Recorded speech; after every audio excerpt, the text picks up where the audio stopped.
दोस्तों, एक शहर में मसाले बेचने वाले एक बहुत ही बड़ा व्यापारी रहा करता था। आसपास के गांव के लोग उसकी दुकानों पर मसाले खरीदने आया करते थे। शहर में सेठ के कई दुकानें थी। आसपास के गांवों में भी मसालों की कोई भी दुकान नहीं थी। इसीलिए सेठ खुद ही कभी कभी मसाले बेचने के लिए जाता था। एक बार सेठ गांव में कुछ मसाले बेचने के लिए गया था। वहां से लौटते समय एक पेड़ के नीचे वह आराम करने बैठ गया और थोड़ी ही देर में उसे वहीं पर नींद आ गई। जब वह नींद से जागा तो उसने अपने आसपास तोतों का समूह देखा। वहाँ पर एक बड़ा सा तोता का झुंड था। वहाँ पर हरे रंग, लाल रंग, चोंच और गले पर काली पट्टी वाले तोतों को देखकर सेठ ने सोचा, कितने सुंदर है ये तोते। एक दो तोते को साथ में ले जाऊं तो परिवार के लोग बहुत खुश होंगे। यह सोचकर सेठ ने अपना गमछा तोतों के झुंड पर फेंक दिया और सौभाग्य से एक तोता भी उस गमछे में फंसकर रह गया। वह उड़ न पाई। सेठ ने वह तोता को पकड़ लिया और उस तोते को सेठ ने अपने घर ले गया। सेठ ने घर पहुंचकर तोते के लिए एक सोने का सुंदर पिंजड़ा बनवाया। उसमें तोते के लिए बैठक और एक झूला रखवाया। पानी पीने के लिए एक कटोरी और खाने के लिए एक छोटी सी तस्तरी भी रखवाई। तोता सोने के पिंजड़े में रहने लगा। उसे अमरूद, मिर्च आदि मनपसंद वस्तुएं खाने को दी जाने लगी। घर के बच्चे तथा सेठ तोते से बातें भी करते थे। तोता अब थोड़ा थोड़ा बोलना भी सीख चुका था। उस तोते के साथ बातें करने में सबको आनंद आने लगा था। कुछ दिनों बाद सेठ को गांव में से कुछ मसालों की मांग आई और उसने खुद ही जाने का फैसला किया। जाते वक्त उसने अपने तोते से कहा, तोते राम, मैं गांव में जा रहा हूँ। लौटते समय मैं तेरे माता पिता और संगी संबंधियों से मिलूँगा।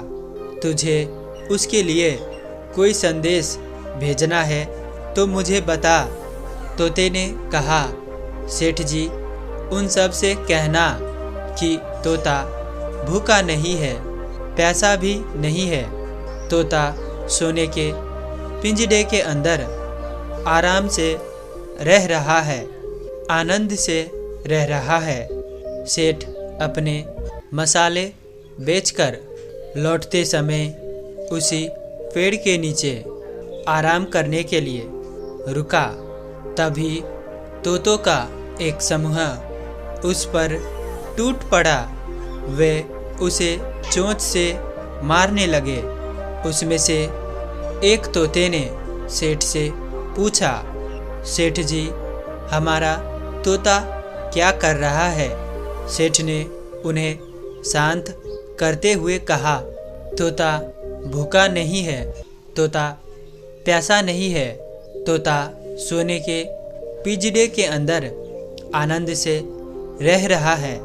यह सुनकर सभी तोते बिना कुछ बोले जमीन पर मुर्दों की तरह लुढ़क गए। सेठ उनके पास गया। उसने तोतों को हिला डुला कर देखा, पर ऐसा लगा जैसे सारे तोते आघात से मर गए हो। सेठ जी घर पर आए। सेठ को देखते ही तोते ने अपने माता पिता एवं संगे संबंधियों के समाचार पूछे। सेठ ने कहा, तेरे माता पिता और संगे संबंधियों को जब मैंने तेरा संदेश सुनाया तो सभी यह सुनकर आघात से लुढ़क गए। क्या जोर का उन्हें आघात लगा था यह सुनकर कि तुम कितने आनंद से रह रहे हो। पिंजड़े के तोते ने कोई जवाब नहीं दिया। सेठ की बात सुनकर वह तोता स्वयं भी उस पिंजड़े के झूले से नीचे गिर पड़ा। सेठ ने यह देखा तो उसे बहुत आश्चर्य हुआ।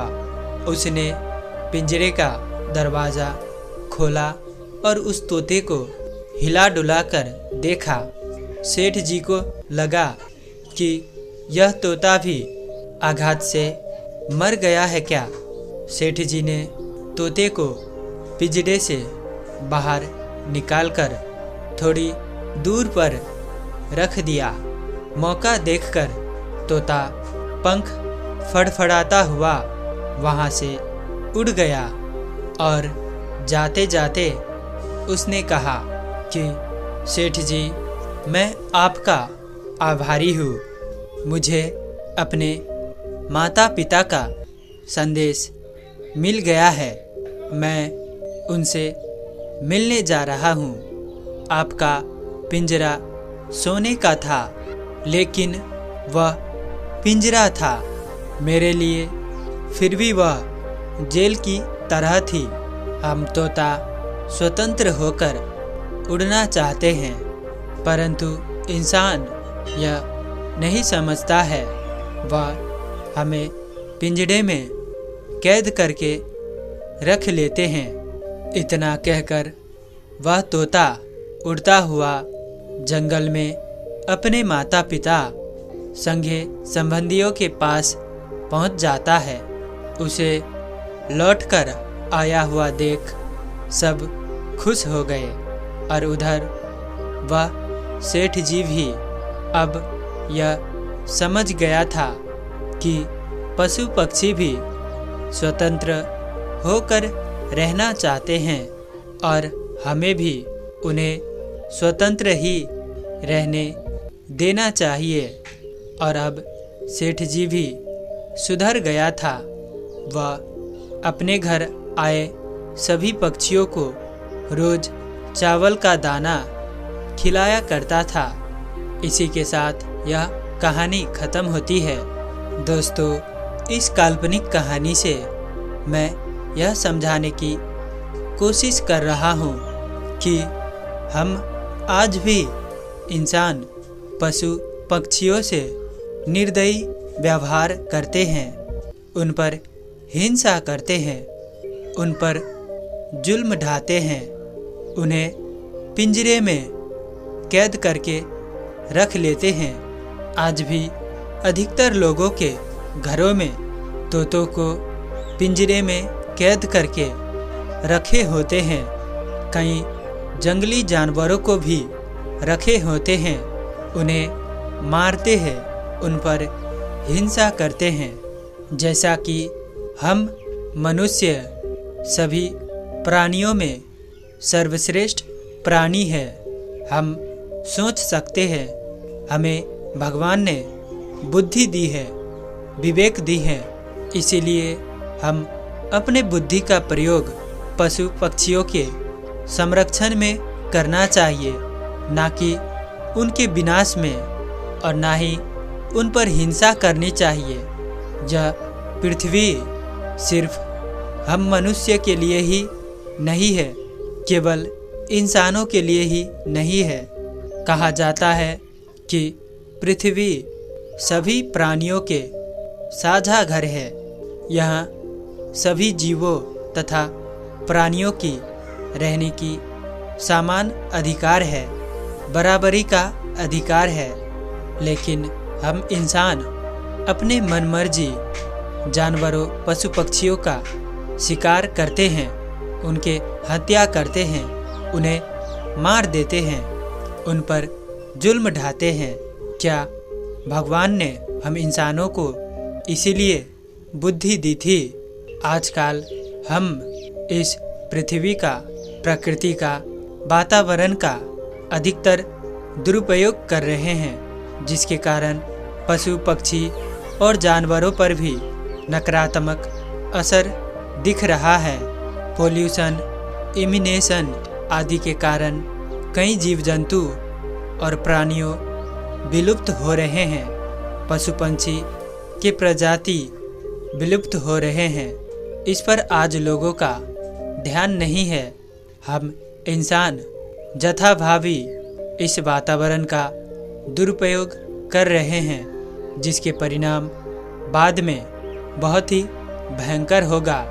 यह विनाशकारी रूप ले सकता है। इसीलिए समय में ही हम सभी जीव जंतुओं को उनके वास स्थानों को संरक्षण करके, उन्हें उचित देखभाल करके अपने इस पृथ्वी सभी के साझा घर को प्रकृतिमय सौंदर्य बना के हमें इस पृथ्वी को बचाना चाहिए। हम आज मंगल ग्रह, चांद पर जाने की हुड़कंप में लगे हैं। हम इंसान सिर्फ कृत्रिम विकास में लगे हैं, सिर्फ घर, भवन, बिल्डिंग बनाने में लगे हैं, प्रदूषण करने में लगे हैं। इसके कारण प्रकृति पर बहुत ही बड़ा नकारात्मक असर पड़ रहा है, जो कि सभी जीवों के साथ साथ हम इंसानों को भी बर्बाद कर रख देगी। इसीलिए विकास से ज़्यादा, उन्नति से ज़्यादा हमें प्रकृति के संरक्षण में, वातावरण के जगेरना में अधिकतर ध्यान देनी चाहिए, जो कि आज के आधुनिक समय में बहुत ही कम देखने को मिल रहा है। आज के इस सिर्फ आधुनिकीकरण, औद्योगिकरण, शहरीकरण आदि के कारण दिन ब दिन प्रदूषण बढ़ता ही जा रहा है। हम शहरों में पेड़ पौधे लगाना भूल ही गए हैं। दिन ब दिन हमारा हरियाली से नाता टूट रहा है। शहरों में वायु प्रदूषण के असर बढ़ता ही जा रहा है। और दोस्तों, आखिर में आप सभी को यह समझना चाहिए कि हमें विकास और उन्नति के साथ साथ हमें प्रकृति के संरक्षण में, जीव जंतु के संरक्षण में भी ध्यान जाना बहुत ज़रूरी है। तो दोस्तों, उम्मीद करता हूँ कि आपको इस कहानी से ज़रूर कुछ न कुछ सीखने को मिला होगा। तो इसीलिए इस वीडियो को लाइक और अपने दोस्तों के साथ शेयर करना बिल्कुल मत भूलिएगा। और हमें इसी तरह सपोर्ट करने के लिए इस चैनल को ज़रूर से सब्सक्राइब कीजिएगा। वीडियो में अंत तक साथ देने के लिए मैं किशन शर्मा आप सभी का दिल से बहुत बहुत धन्यवाद करता हूँ। तो चलिए मिलते हैं ऐसी कोई और नई वीडियो में। तब तक के लिए अपना ख्याल रखें। धन्यवाद।